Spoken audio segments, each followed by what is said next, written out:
Bethesda's E3 conference this year dropped many exciting bombshells, and not just Fallout-related ones. The conference ended off with news that a 6th Elder Scroll game was in the works. While Todd Howard, the head of development on Elder Scrolls and Fallout, left us in the dark about everything minus the game's existence, we have no idea what stage of development the game could be in, or where in Tamriel it'll be set. Now, location is key. While we won't be able to speculate on the story, we can still gauge a lot about the game depending on the province it's set in. Now, before we begin speculating, let's run through a very brief summary of the world of Elder Scrolls, which is, really big. It's a pretty massive world with a whole lot of lore, so we'll do our best to break it down. Let's start big though. The cosmology of Elder Scrolls focuses on Mundus, the plane of the mortals. Nirn is a planet within Mundus, where most of the games take place. Tamriel is the main continent on Nirn, and it has 9 provinces. These are Cyrodiil, Skyrim, Morrowind, Blackmarsh, Elsweyr, Hammerfell, High Rock, Somerset Isle, and Valenwood. So, what's Oblivion then? Well, it's a void, the realm of the Daedra. Oblivion contains 16 planes, each ruled by a different Daedric prince. There are a lot of other planes too, but we won't dive into those for now. Jumping back to Tamriel, let's break down those provinces. Cyrodiil is where the Imperial City is located, and is often considered to be the cradle of human Imperial high culture in all of Tamriel,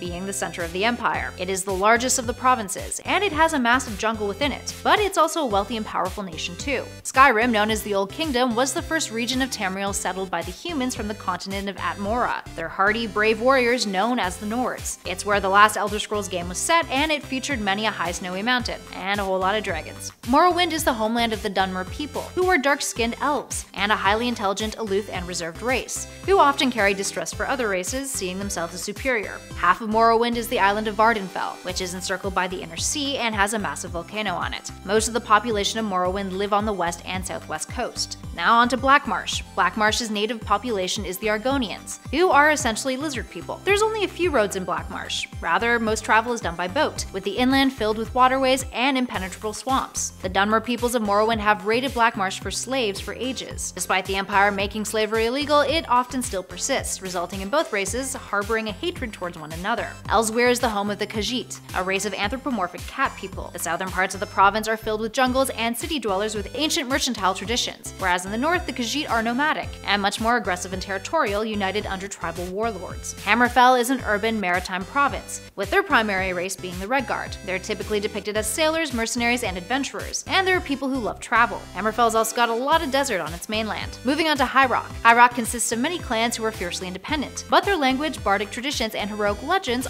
unify them. It's also home to the Orcish Kingdom. Somerset Isle is filled with green land. It's got a lot of fertile farmlands, woodland parks, and a whole lot of ancient structures. Settlements are small and dominated by ruling seats of local warlords or wizards. The natives also tend to be unwelcoming to foreigners. It's home to the High Elf, and some people saw the significance of Thalmor in Skyrim as foreshadowing that it would be the location of the next major title in the franchise. Moving on to Valenwood. It's fairly uninhabited, with the majority of it being filled with wild rainforests and its coast filled with swamps and tropical rainforests too. As you can imagine, the area gets a lot of heavy rainfall, and the settlements that do reside there are far and few between. It's also got an extensive history and lore considering it's the homeland of the elves. So, where have we visited so far? Let's go game by game. The first Elder Scrolls, Arena, was set all over Tamriel, with randomly generated locations across the continent. Elder Scrolls 2 was Daggerfall, which took place in High Rock and Hammerfell. The third major title is set in Morrowind, in Vardenfell specifically. And the fourth title, Oblivion, takes place in Cyrodiil, with some parts of it being in Oblivion realms. Now, in between the main titles, there have been a few smaller games, including Elder Scrolls Legend, Battlespire, Elder Scrolls Adventures, Redguard, Elder Scrolls Travels, Stormhold, Dawnstar, and Shadowkeep. And then, of course, we have Elder Scrolls Online. Now, Battlespire takes place in between Oblivion and Battlespire, which is a place between Mundus and Oblivion. Redguard takes place on an island in Hammerfell. Stormhold takes place in a city in Blackmarsh. Dawnstar is located in Skyrim, which we return to in the Skyrim game. Shadowkeep visited parts of High Rock, Hammerfell, and Skyrim, and Online takes place all across Tamriel. Now, with all of that considered, the places in Tamriel that haven't been used in a major Elder Scrolls game yet, minus Elder Scrolls Online,